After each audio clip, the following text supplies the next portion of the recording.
At first, yes, we were very, very quiet about what was happening and where our son was when he was in residential treatment, and only immediate family and very close-knit friends knew that he was in residential treatment. And it was during the summer, so we just were keeping it quiet. It's a small town, so we just wanted to keep it private. However, something big happened. This is hard, so I'm going to try to get through it.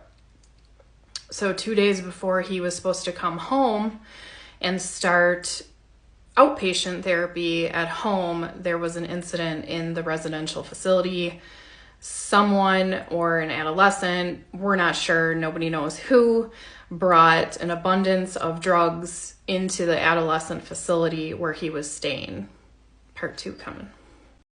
To make a long story short, he tested positive for, it was like 4 different drugs that were all brought in from either a counselor or a nurse. We don't know who did it, but they were brought in, it happened, and he tested positive. And so instead of facing the consequences for his actions, him and his roommate thought it was going to be a good idea if they just took off and, I don't want to say escape from the facility because it wasn't like a locked facility. They don't have those in Wisconsin for adolescents, for long-term facilities. But they ran and they took off. Now, this facility is not in the town where we live. It is over an hour away from where we live. Part 3 coming. Sorry, I'm just trying to get through this here. So, anyway, him and his roommate decided to take off, and they're in this big city.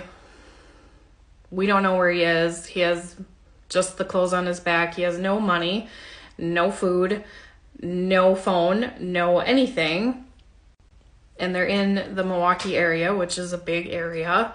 And we don't know anything about this roommate that he took off with because of HIPAA rights, so they can't disclose any of this information to us. And anyway, he ended up being, being in the missing children's database. He was missing for 2.5 days. But at that time, because he was missing, all privacy went out the window. Part 4 coming.